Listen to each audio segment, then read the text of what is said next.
Ito na ang pang-apat na episode. Bale, siyempre sa buhay, sa loob, kahit mahirap, may bilang tao, gusto mo ring may kasama sa buhay, di ba? Kung sa kwentong love life, konti. Okay.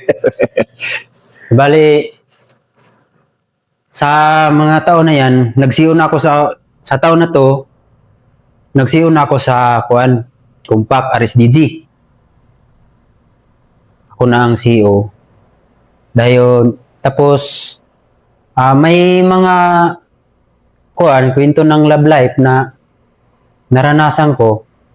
Kasi panahon sa kasagsagan namin yan yung paglaki ng mga formation.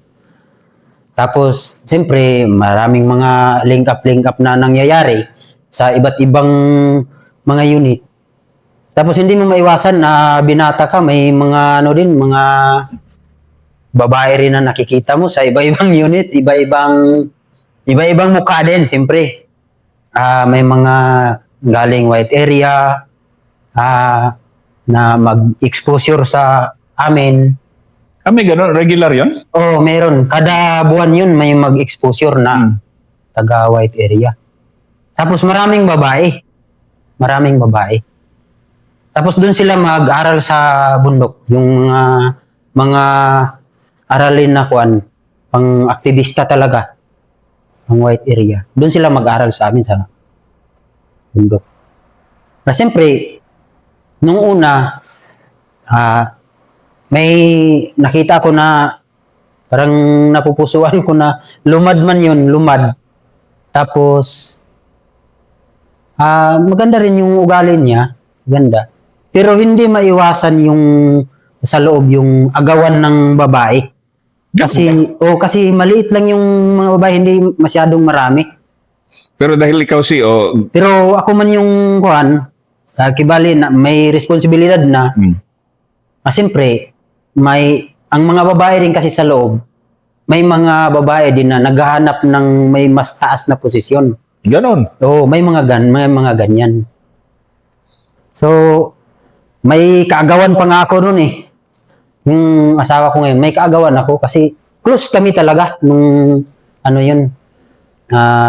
barkada ko na nasa ibang unit din, na CEO din. Tapos, sabi nung barkada ko na may napupusuan ako dyan sa unit nyo, kasi ka-unit ko yan yung asawa ko. Sabi ko, sige, kasi barkada kita, kahit anong gagawin ko, tutulungan kita para maano kayo. Sabi ko, hindi ko alam na yung pala, yung crush mo? Crush ko, crush niya pala. Parang yung gano'n na nangyari. Kaya sabi ko sa barkada ko na, commander din, ako ang tutulong sa iyo, akong bahala sa iyo. Magkasintahan lang kayo kung ako ang tutulong kasi sabihin mo lang kung sino yung babae niyan. Sabi ko sa kanya. Sabi niya, yun nga, ang pangalan ng babae ito, si yun pala yung nagustuhan ko. Sabi ko, ay wag naman na ganyan. Ibang babae na lang kasi gusto ko yan Sabi niya, sabi mo, tutulong ka sa akin. Sabi niya, tutulong ako basta hindi yung babae niyan. May mga ganyan na kwento. Tapos tawanan na lang kami. Sabi niya, sige, bigay ko na lang sa'yo kasi gusto mo rin yan Pero gusto mo talaga na mahirap kasi pag pumasok ka ng mga ganyan sa loob. Kasi ang hirap dun, kung magustuhan mo ang isang babae sa loob, tapos nasa ibang unit, matagal kayong magkita. Tapos, kung ka-unit kayo, sa isang unit lang kayo, ihiwalay kayo ng ibang unit. Bawal, may policy talaga. Oo, may policy na ganun. Hindi pwedeng magsama. Kaya kahit mag-asawa, parang hindi talaga pwede yan kung nung una pa. Kasi para maiwasan yung relasyong pamilya sa loob. Kasi hindi man pamilya sa loob. Revolutionary man ang pinairal doon. Kaya may mga ganyan na mahirap din, siyempre. Kasi parang ano yan, kung love life sa loob, parang contest ba? Yung palakihan ng ranggo, pasikatan ng karanasan, Ganon, experience, oo. Siyempre, hindi ka mangligaw sa mga kuan na babae kung wala ka namang kuan na experience. Tapos may mga babae rin na ang laki ng requisitos niya sa lalaki. Sabi niya kung okayhan ko ang ano mo, kung dadaan ka muna sa mga 4 na assault kung may tiyo. Oh, Sabi na, parang papatayin mo na ako diyan eh. Hindi na ako makapagligaw sa iyo kasi patay na ako yan. 4 na Bahan ka muna sa 4 na assault. Oo, 4. Pinaka-minimum yan, may 10 pa. May mga ganyan na mga diskarte sa loob kung sa love life na kuan. Siyempre, nakakatuwa din kung maisipan mo kung ikaw ang lalaki, tapos nagugustuhan mo talaga ang babae, gagawin mo talaga yon. Pag may mga tiyo, bubuluntir ka talaga, mag-leading ka. Mga ganyan. So, kukuha ka talaga ng mga experience para maabot mo lang. So, may mga ganyan. So, siyempre, may karanasan din ako na maasawa ko na sana, magpapakasal na kami, tapos pag pasok sa unit namin, kasi ibang unit yun eh. Pagpasok niya sa unit namin, buntis na yung mga anak na pala.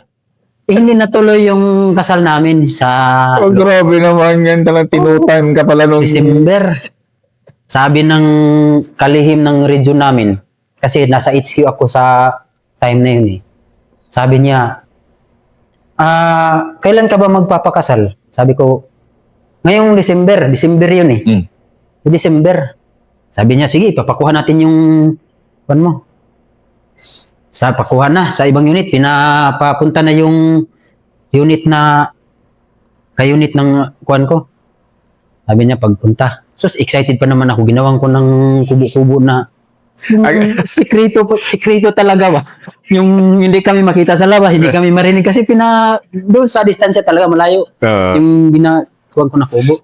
Tapos sabi ko sa squad leader, sa kuan ko, sa officer sa kampo na yun, sabi ko, yan ang kuan, hiniwalay ko yan kasi para sa kuan, para kung kasal kami, may privacy naman. Privacy naman. Oo.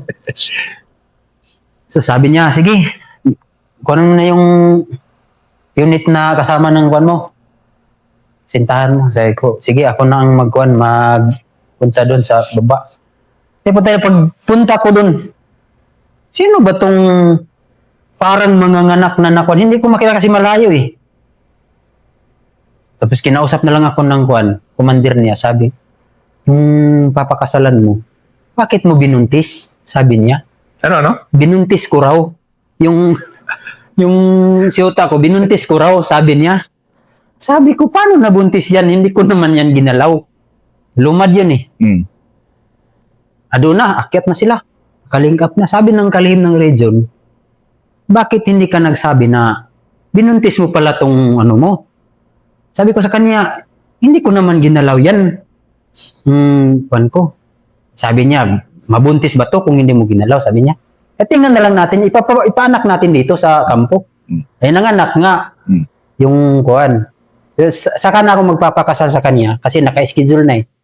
Kung ma-confirm niyo na sa akin talaga yung bata na yan. Kasi makita man yan paglabas. Sabi, sige, yung usapan na kami. Paglabas nakita talaga yung kuan. Ganun pala, yung squad leader ng ka-unit niya, yun ang kuan niya. May ano pala ba, duplikara pala itong kuan ko. Kaya iwalay kami ayon. Yung asawa ko ngayon, kuan man yan, yung okay raman yan kasi yun ang nakakuan talaga sa ka-unit ko man din yan. Tapos makuan sa trabaho, yung sincero sa trabaho niya ba. Tapos may dati na siyang asawa, may anak na isa, namatay sa engkwentro kasi CEO din ang dati niyang asawa. Tapos kami ang katuluyan kasi masipag man yan. So, sa HQ din. Kaya, may mga kuan din kami ng mga kwento-kwento pero makuan lang, hindi masyadong mataas sa kontradong una na love life. Pero ang tagal nyo nagsama ni Mrs. mo. Interviewin ko rin si Mrs. mo. Ang tagal. Isang unit kayo, di ba? Oo. pagkasal namin, 2011, 12, 11, pinasa kami sa galing kaming RHQ, Regional Headquarters ng region. Galing kami doon, pinasa kami sa Zamboanga. Isang taon kami doon. Pag mga 2 days before, after kasal namin sa loob, na kami, pinasa kami doon sa Doon kami nagkaanak ng isa sa Zamboanga. Isang taon lang kami doon kasi hindi namin kinaya yung doon, mga area doon kasi mahirap. Kaya bumalik kami dito sa region namin sa NCMR, sa Bukidnon. Balik ganun ang nangyari. Pagbalik namin dito, sambak na kami sa unit. Sama-sama na kami. Palagi kami nagsama. Pero CO ka na nun? Oo, CO. Pag sa Zamboanga ako, CO na ako. Bali, nagdala ako ng isang platon doon. Isang platon kami na pinadala doon. Ako ng CO. Tapos pagbalik ko dito, na CO na rin ako sa RSDG Compact, Regional Unit. Bali, ganun ang mga kwento. Tapos, yung pagbalik ko dito, ayun na yung may plano na ang region na magsagawa uli ng tactical offensive, yung TO. Ito yung 2017 na? Oo, ito yung 2017 na sa Binikalan pa rin. Okay. Patrol base. Giyera naman tayo. Tapos yung love story. Sige. Yun lang. One story mo ulit. Love story, Okay. Tapos, yun, ganun pa rin ang mga proseso sa ng mga datos para makasayon. Tapos, ganun, may depensiba pa rin na nangyari doon bago ang raid na yun. Tapos, ang plano talaga na ganun is palakihin pa yung mga tactical offensive na gawin sa region para mas mapa-high moral at masana yung mga matuto yung mga unit na paano lumaban sa army na wala na ang vertical ng region. Hindi natutulong yung vertical ng region, kibali. Kasi talaga hindi nila kaya kung... Oo, kung sila lang, hindi Sila nila lang. kaya. O kung wala ang kumpak, kibali. Ang pangalan kasi ng unit namin is kumpak, RSDG. Sabi nila, punta kayo doon, sabi ng sa Binikalan pa rin, kasi may tutulungan kayo doon na SRSS. Hindi nila kaya yung target nila. Sabi niya, sige, tulungan namin. Punta kami doon. Ang plano talaga is, yung tinatawag namin na luring in, yung taktika militar na pintakasi. Yung pintakasi. Kayo ang magpipinta kasi? Kami ang magpipintakasi. Ang ipipintakasi namin is minimum 50 or 60 na sa isang unit. Ipipintakasi namin yun. Pag makapasok sa area namin na yung tinatawag namin na killing zone sa buong SRC yan, pag may operation, magre-react sa TO na to na detachment sa Binikalan, ang mag-react nito ang ipipintakasi. Kasi mag-operation man yan, pag i-read ang detachment. Yun ang buong plano ng region. Kami ang magpipintakasi, kami rin ang mag-read ng detachment. Ganyan na ang plano na yun, malaki na. Tapos, sabi namin, sige. Kasi 2 detachment yun isasabay Dalawa. Tapos, hindi natuloy yung isa kasi narid man kami. Narid ang kampo na ang unit namin. Pero yung ibang mga unit, nakalatag pa. Pag-link up namin, kasi okay na yung mga datos, inatake na namin yung detachment. Pag-atake, siyempre, nakontrol namin yun. Nakontrol namin. Pag-control namin, ano sabihin, i-detalye mo nga yung pag-atake at ano sabihin ng control? Yung control, kuha nyo na. nakuha namin yung buong detachment. Pero sa simula nun, ganun pa rin ang mga proseso. Inikot-ikutan namin yun sa parang isang buwan yun na isang buwan na iniikot-ikutan namin yung detachment para makuha lang yung eksaktong detalye sa loob. Ibali, kailangan kasi may sketch sa loob bago mo i-atakehin yung isang kampo. Bakit mas gusto nyo yung mga mag-atake ng mga detachment kaysa mga ambush o mga raid ng... mga ambush na lang? Ba't parang mas gusto nyo yung ganon dyan sa San Luis? Kasi maraming detachment kasi. Maraming detachment. Tapos, ang nakita ng region namin, kailangan linisin ang region, linisin ang buong detachment. Ang nasa mga isolated na mga area, na may mga detachment na naka-isolate na, kailangan yun ang makuha. Alisin yun para wala nang sagabal sa pag-ikot-ikot ng HQ ng region Kibali. Bale, yun ang plano ng region. Bale, alisin. So, isa man ang binikalan, ang detachment na yun na parang sa ikot ba, sagabal sa ikot ng buong region kasi yun ang pinaplanuhan. Kaya yun ang target. Tapos, hirap kasi kailangan mong bilisan yung pag-atake kasi maulan. Yung may bagyo na paparating ba na monitor namin. Tapos tatawid kami ng mga ilog. Kung hindi namin maabutan yun, baka dumami yung tapos mag-operation. Tapos may ginagawa kaming mga diversion, yung mga pag-atake sa malayo sa target namin para mahatak ang pwersa ng sundalo doon sa baba. Palagi yung ginagawa yun, di ba? Oo, palaging ginagawa yun, yung mga diversion na taktika. Tapos, ginagawa na ng mga horizontal unit, yung mga GM, yung tinatawag namin na GM, ginagawa na nila sa baba. Tapos, ganun na ang nangyari, nag-operasyon na sa baba. Nandun na ang Saka namin binugahan yung patrol base. Kadalasan, umaatake kami gabi.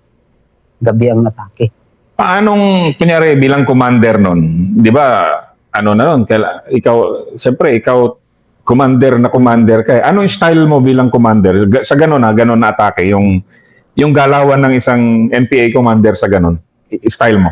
Ang ginagawa ko nun, nag-link up man ang dalawang vertical nun. Vertical, ibig sabihin, panglaban na unit sa SRC3, nilink up namin, dalawang unit kami. Tapos, ang ginagawa ko dun, kinuha ko yung mga datos. Siyempre, may taas pa ako na opisyal. So, siya ang nagkukulik ng mga datos. Tapos, kami ang mag-uusap-usap. Tapos, i-evaluate namin yung datos na nakuha. Sabi namin, kailangan ito ang gawin natin. May war games, tinatawag kami na war games. Yung war games namin yung pinapractice namin ang galaw namin, paano namin atakihin yung detachment. Araw at gabi. Ulan o init. May ganun talaga kayo. Tapos, 2 linggo yun. Training Kibali. Inulit-ulit. Inulit-ulit namin. Tapos, kailangan na makuha mo yung teaming sa 2 unit na panglaban. Tapos, 3 platoon man kami. Tapos, ganun ang ginagawa ko. Ganyan. Tapos, may putok din. Kailangan may putok din para parang totoo ba na mag-war games kayo. Tapos, parang totoo din na detachment kalaki yung ginagawa namin. Talaga? Parang detachment din kalaki. Tapos, ilang yung niya, bakod niya, dapat ganun din kakapal yung niya. Yung tinatawag na coral, yung tinatawag namin. Kung may mga trinsira, gawan talaga namin ng trinsira yun. Gawan namin. Kung anong sukat ng detachment, yun ang sukat ng kalaki na ginagawa namin. Grabe rin pala yung talagang preparation nyo sa ganyan, ano? Kung anong purma ng terrain, dapat yun ang purma talaga ng terrain. Ganun. Pag may mga, yung tinatawag na yung mga matutulis na nilalagay ng detachment, patrol base, may mga ganun, lalagyan din namin. Tapos gabi kaming tatawid dyan. Pasukin namin na gabi. Parang totoo talaga. Kung matutulis yan matusok ka dyan kapag hindi ka pag parang hindi mo seryosuhin yung war games, masugatan ka talaga. Bale, ganun ang ginagawa ko. Kahit gabi, mga tag-alas 11 na ng gabi matutulog kami, hanggang umaga, hanggang gabi kami mag-practice. Tapos pag ma-evaluate mo na nakuha na yung taming, kahit gabi, galawan sa gabi, kasi may na kami doon, may night vision na kami. May NVG na kami noon. Meron na rin kayo ng mga panahon na yun? Oo, meron na. Tapos, tiningnan ko yung ako man yung nagdala kasi ako yung CEO. Tiningnan ko yung galawan sa buong squad, platoon, sa gabi. Parang kuha-kuha na talaga nila. Pwede ng pang-atake. Tapos, sabi namin, kung okay na to, tapos marami man kasing mga requisitos pag mag-conduct ka ng TO. May kailangan lahat ng mga technicals na handa mo na. may mga supply na sa atrasan, may mga ruta na naatrasan, kung ganito ang mangyari, pag talo ito, ganito ang mangyari, posibilidad, ganito ang gawin natin. May mga ganyan. Kompleto na lahat, mag-schedule ka na dahil ng TO, tapos mag-commander's recon. Kada TO, yung sinasabi namin na tactical offensive, mula nung nag-CO na ako, nag-commander's recon talaga ako.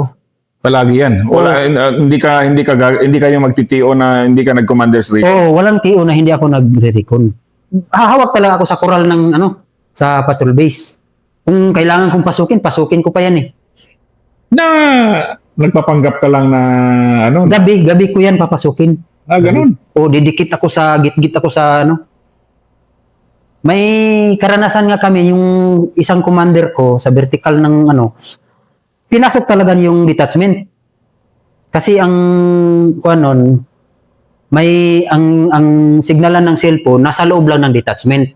Kaya nagpanggap siya na mag-signal lang ng cellphone. Kaya doon siya nagtambay kalahating araw. Tiningnan niya ang buong galawan ng kampo. Siyempre, katabi niya yung kadriman, yung CEO ng detachment. Usap-usap sila. Ganyan. Yun ang kahinaan ng isang detachment nun. Kasi papasok labas yung mga civilian. So may mga ganyan. So kung commander ka, kailangan advance palagi yung pag-iisip mo kaysa kalaban mo. Sa kalaban mo. Kailangan advance lahat. Pero hindi ka simpleng commander kasi RSDG. Kumbaga, kunyari, hindi naman sa yan yung ranger, yan yung mga elite ba, yan yung special forces, yan yung mas angat. So, paano mo pinapairal yung disiplina dyan sa grupo mo pag ganun ba na? Kasi piling-pili ang grupo mo, di ba? Paano? May sarili kang, maliban sa standard na policy sa hukbo, sa NPA, sa buong Pilipinas at sa region namin, kailangan may sarili kaling ipapairal na disiplina sa unit mo. Kasi kulang yung pinapractice nyo na yung standard na disiplina lang ang yung ipairal mo. Ipairal mo. Kibalik, kulang yun. So, kung vertical unit, kung panglaban unit, dapat kailangan may advance ka na training. Halimbawa, yung sa mga maneuver, yung mga horizontal namin kasi hindi nagpa-practice ng mga ganyan sa laban. Kasi happy yung nila, may gawaing masa sila. May gawaing masa. Kayo, gera lang. Pag may bakanti kaming panahon, may ilalaan kami na 1 linggo na training. Yung tinatawag namin na crash course sa militar.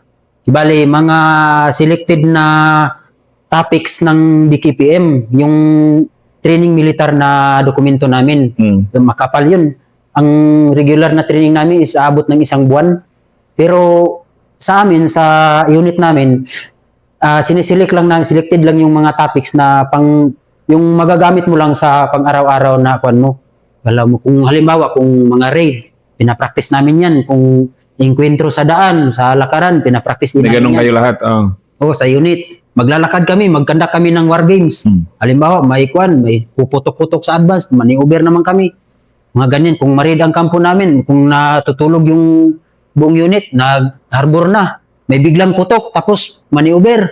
Mga ganyan, mga galawan. Yun ang pinapractice namin araw-araw. Kung wala kaming mga ginagawa na may mga bakanting oras. Tapos, siyempre, hindi yan kakalimutan na may political na mga panahon din na ilalaan mo sa mga araw. Halimbawa, half day. Mga 1 oras na political, mag-ED kayo, magkuhan kayo dyan. Tapos, mga war games na yung ibang oras, mas taas na oras. Yun ang ginagawa talaga ng vertical sa unit namin. Kasi kailangan mong buuhin yung teaming ng unit. Kailangan isang command, isang galawan yun sa buong unit. Dapat ganyan ang vertical. Nagagawa namin yun sa ilang taon din. Mahirap magpundar ng teaming sa unit. Lalo na kung mag-commander ka sa unit na kulang ang experience mo. Kung hindi ka kilala ng mga tao mo na ganyan ang mga experience mo, huwag ka na lang mag-commander sa unit. Kasi bubulihin ka talaga. Hindi susunod sa mga utos mo. Ganon. Pag alam nilang hindi ka hinog. Oh, pag mataas ang experience mo, makita nila na ganyan pala ang kwan mo, ang experience mo, saka na sila susunod na ganito pala. Ganon pala yun. Oh, pero pag kwento-kwento lang, siyempre hindi pa rin sila maniwala. Gusto nilang makita talaga. Sa akin, yun ang pinakamahirap sa amin sa asawa ko kasi PO siya. Ako ang nag-CO, panimula pa lang sa unit. Pinakamahirap talaga magpundar kasi yung taas namin na commander, CO ng region, ROC, Regional Operational Command, ibali CO ng region, bali, sa mga time na yun, isa na ako sa member ng ROC, na yun, ibali, nag-by CO na ako sa region. Tapos, sabi niya, ito na, ang pagka-turnover kasi ng pagka-CO ko, parang doon lang sa formation ba, nag-formation lang kami, may training na naganap, tapos formation, pinakilala ko na ito na ang CO ng compact ngayon. Binubuli ako nun. Kahit anong sabihin ko sa unit, mga disiplina, paulit-ulit ko kan, hindi talaga susunod. Pero may time na may mission na kwan sa region, special na operation. Pinakamahirap talaga kung ipatupad mo. Posibleng hindi ka na makauwi na buhay kasi grabe ka risgo yun. Sabi ng commander namin sa region, ang makagawa nito parang mahalang-halang ng bituka kasi napakahirap nito ipatupad. Tapos malayo. Kailangan ng ilang tao lang ang magkuha nito. Tapos sinubukan ko, sabi niya, sino ang magpakuha ng mission na to?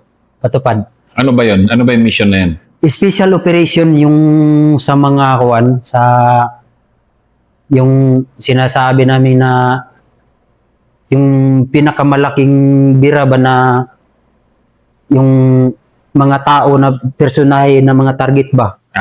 O mga ganun. Assassination. O assassination ng mga taktika. Mahirap kasi isang buong kumpanya yung escort niya na army sa panahon na yun. Walang mag-volunteer na magpatupad nun. Tapos pinupursige ng region na kailangan ipatupad to. Tapos wala mang mag-volunteer, kahit sinong commander, wala mang mag-volunteer. Tapos nag-volunteer ako, sabi ko, sige, kuhan ko.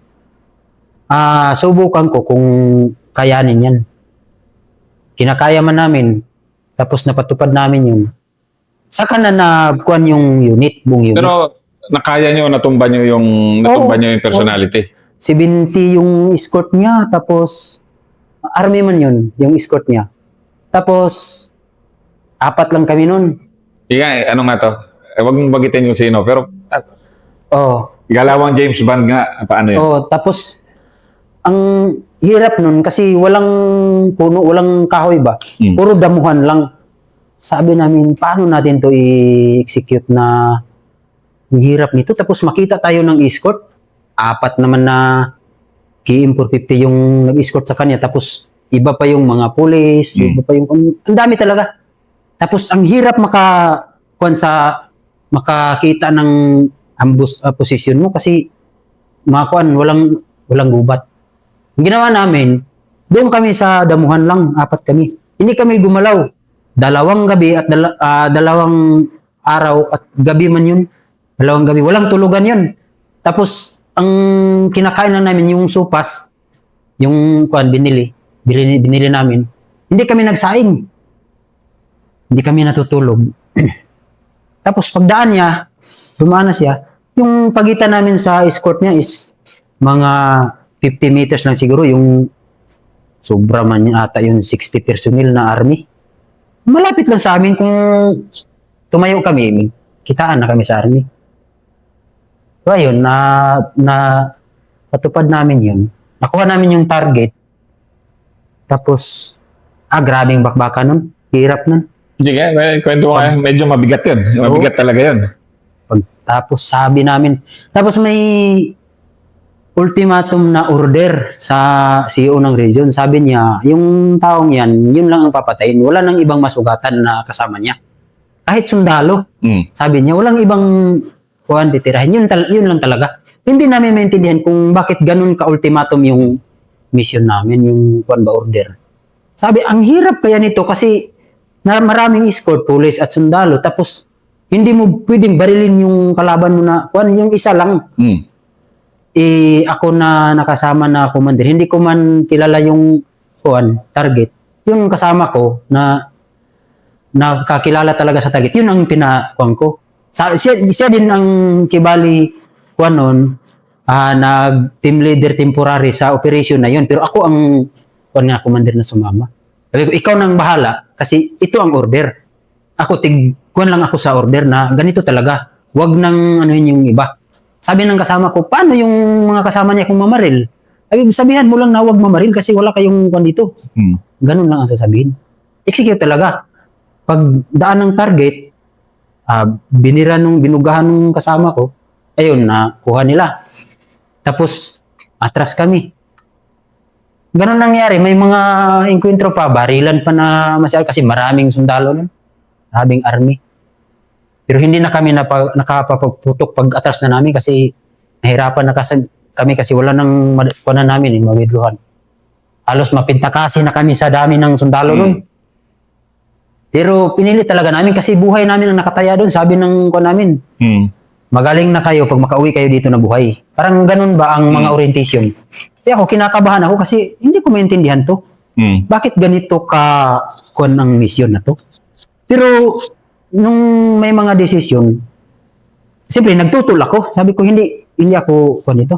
Hindi ako papayag nito. Kung ipatupad nito, kayo nang magpatupad, hindi na ako makikisali dito.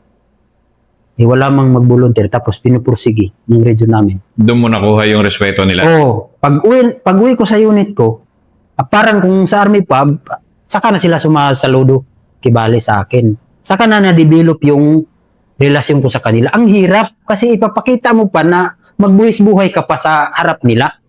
Saka mo makuha yung ganong kahirap ng relasyon sa unit. Hindi basta-basta. Kailangan mo ng taas na experience na ipapakita mo sa tropa mo na, kaya ko manggani. Kaya ko to. Kaya ko to. Nang ganun. Yan ang pang-apat na episode ni Commander Jimboy. Naging assassin siya para mapatunayan na karapat-dapat siyang isang respetadong commander.